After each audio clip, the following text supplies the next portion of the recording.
Music is the pleasure the human mind experiences from counting without being aware that it is counting. I do not conceive of any reality at all as without genuine unity. There are also two kinds of truths, truth of reasoning and truths of fact. Truths of reasoning are necessary and their opposite is impossible. Those of fact are contingent and their opposite is possible. Finally, there are simple ideas of which no definition can be given. There are also axioms or postulates, or in a word, primary principles, which cannot be proved and have no need of proof. Now, where there are no parts, there neither extension nor shape nor divisibility is possible. And these monads are the true atoms of nature and, in a word, the elements of things. Indeed, every monad must be different from every other. For there are never in nature two beings which are precisely alike, and in which it is not possible to find some difference which is internal, or based on some intrinsic quality.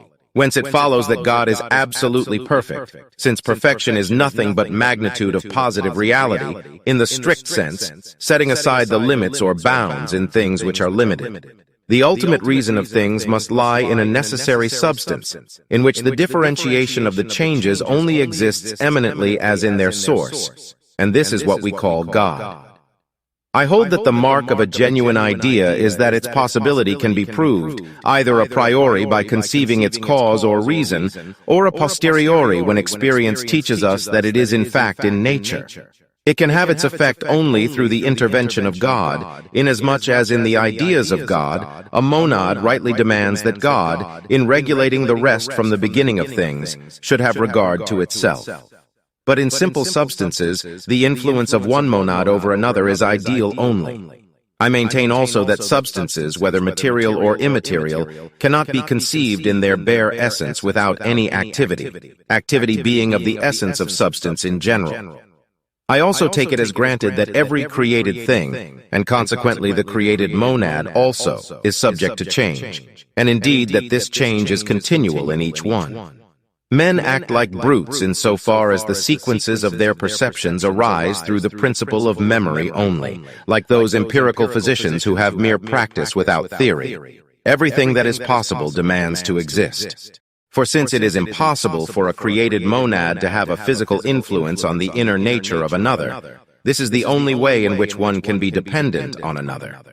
This is why the ultimate reason of things must lie in a necessary substance, in which the differentiation of the changes only exists eminently as in their source, and this is what we call God.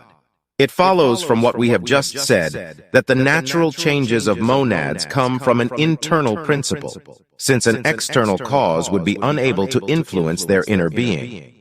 When a truth is necessary, the reason for it can be found by analysis, that is, by resolving it into simpler ideas and truths until the primary ones are reached. Music is a secret and unconscious mathematical problem of the soul. The greatness of a life can only be estimated by the multitude of its actions. We should not count the years. It is our actions which constitute our life. Take what you need, do what you should, you will get what you want. Philosophy consists mostly of kicking up a lot of dust and then complaining that you can't see anything. He who hasn't tasted bitter things hasn't earned sweet things. Virtue is the habit of acting according to wisdom. To love is to be delighted by the happiness of someone, or to experience pleasure upon the happiness of another. I define this as true love. It's easier to be original and foolish than original and wise.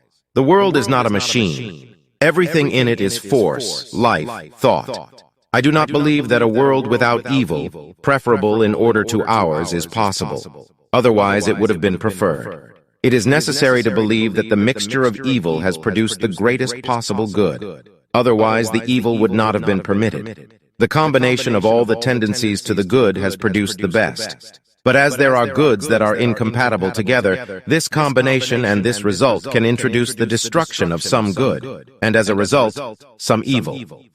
Music is a hidden arithmetic exercise of the soul, which does not know that it is counting. Every mind has a horizon in respect to its present intellectual capacity, but not in respect to its future intellectual capacity. Why is there anything at all rather than nothing whatsoever? Make me the master of education, and I will undertake to change the world. A great doctor kills more people than a great general.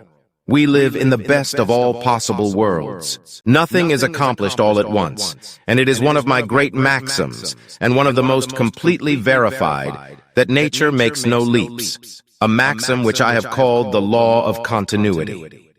The most perfect society is that whose purpose is the universal and supreme happiness. Reality cannot be found except in one single source, because of the interconnection of all things with one another. The pleasure we obtain from music comes from counting, but counting unconsciously. Music is nothing but unconscious arithmetic. God, possessing supreme and infinite wisdom, acts in the most perfect manner, not only metaphysically but also morally speaking, and, with respect to ourselves, we can say that the more enlightened and informed we are about God's works, the more we will be disposed to find them excellent, and in complete conformity with what we might have desired. There are also two kinds of truths, truth of reasoning and truths of fact. He who understands Archimedes and Apollonius will admire less the achievements of the foremost men of later times. There are also two kinds of truths, truth of reasoning and truths of fact. Justice is charity in accordance with wisdom. Nature does not make leaps. The words, "Here you can find perfect peace," can be written only over the gates of a cemetery. It is necessary to believe that the mixture of evil has produced the greatest possible good. Otherwise, the evil would not have been permitted. I am convinced that the unwritten knowledge scattered among men of different callings surpasses in quantity and in importance anything we find in books, and that the greater part of our wealth has yet to be recorded. To love is to take delight in happiness of another, or, what amounts to the same thing, it is to account another's happiness as one's own. Indeed, in general, I hold that there is nothing truer than happiness, and nothing happier and sweeter than truth. If we were magically shrunk and put into someone's brain while she was thinking, we would see all the pumps, pistons, gears, and levers working away, and we would be able to describe the workings completely, in mechanical terms, thereby completely describing the thought processes of the brain. But that description would not contain any mention of thought. It would contain nothing but descriptions of pumps, pistons, levers. Nothing is necessitated whose opposite is possible. All things in God are spontaneous. It is God who is the ultimate reason things, and the knowledge of God is no less the beginning of science than his essence, and will are the beginning of things. It is unworthy of excellent men to lose hours like slaves in the labor of calculation, which could be relegated to anyone else if machines were used. Thus, God alone is the primary unity, or original simple substance, from which all monads, created and derived, are produced. There is nothing waste, nothing sterile, nothing dead in the universe, no chaos, no confusions, save in appearance. It is worth noting that the notation facilitates discovery.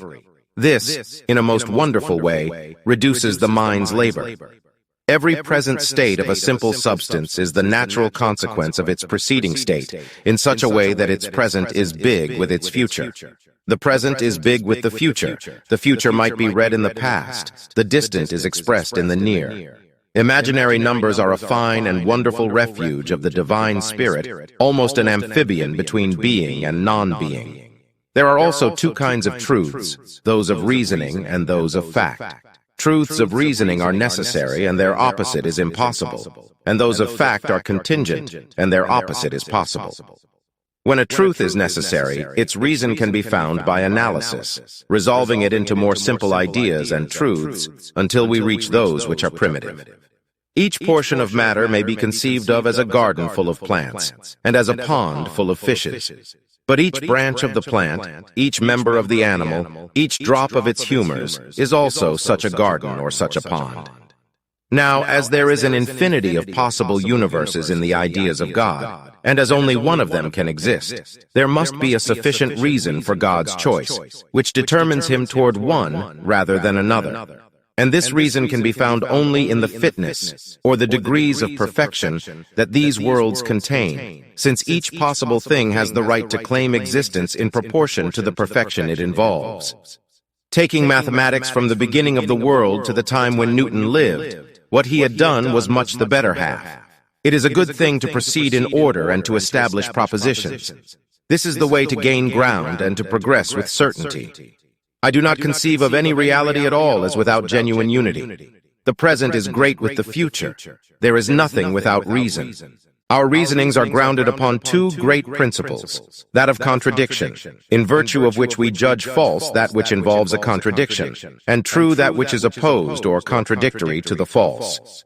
The art of discovering the causes of phenomena or true hypotheses is like the art of deciphering, in which an ingenious conjecture often greatly shortens the road.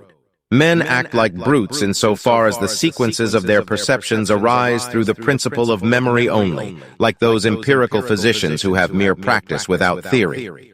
In symbols, one observes an advantage in discovery which is greatest when they express the exact nature of a thing briefly, and as it were, picture it. Then indeed the labor of thought is wonderfully diminished. The knowledge which we have acquired ought not to resemble a great shop without order and without an inventory. We ought to know what we possess and be able to make it serve us in need.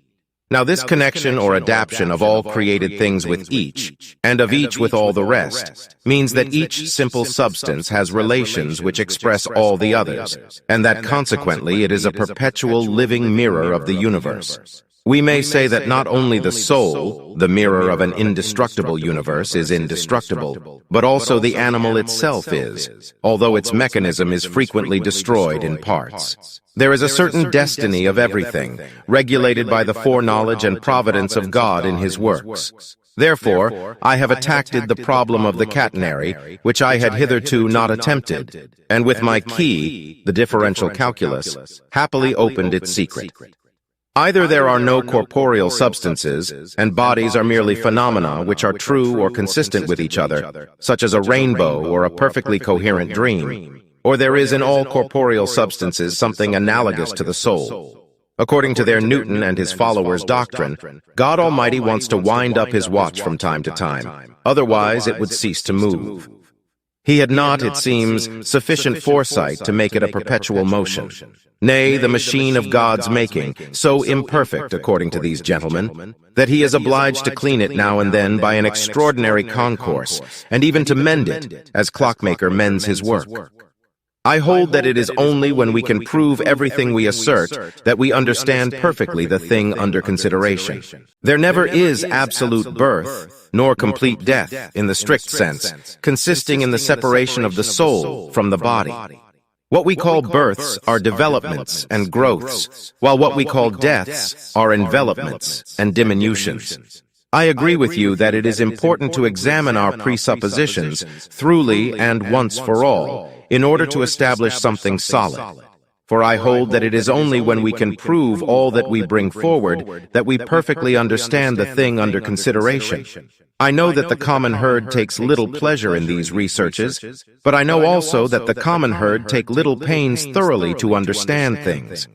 But it is the knowledge of necessary and eternal truths which distinguishes us from mere animals, and gives us reason and the sciences, raising us to knowledge of ourselves and God. It is this in us which we call the rational soul or mind. Although the whole of this life were said to be nothing but a dream, and the physical world nothing but a phantasm, I should call this dream or phantasm real enough, if, using reason well, we were never deceived by it. The larger the mass of collected things, the less will be their usefulness. Therefore, one should not only strive to assemble new goods from everywhere, but one must endeavor to put in the right order those that one already possesses. We never have a full demonstration, although there is always an underlying reason for the truth, even if it is only perfectly understood by God, who alone penetrated the infinite series in one stroke of the mind. This is why the ultimate reason of things must lie in a necessary substance, in which the differentiation of the changes only exists eminently as in their source, and this is what we call God. Reality cannot be found except in one single source, because of the interconnection of all things with one another. I maintain also that substances, whether material or immaterial, cannot be conceived in their bare essence without any activity, activity being of the essence of substance in general. And there must be simple substances because there are compounds, for the compound is nothing but a collection or aggregatum of simples. I also take it as granted that every created thing, and consequently the created monad also, is subject to change, and indeed that this change is continual in each one. God makes nothing without order, and everything that forms itself develops imperceptibly out of small parts. Thank you for joining us on this incredible journey. We hope you enjoyed this video and found it both entertaining and informative. If you did, please don't forget to like, share, and subscribe to our channel for more amazing content. We appreciate your support and look forward to bringing you even more exciting videos in the future. Until next time, take care and stay curious.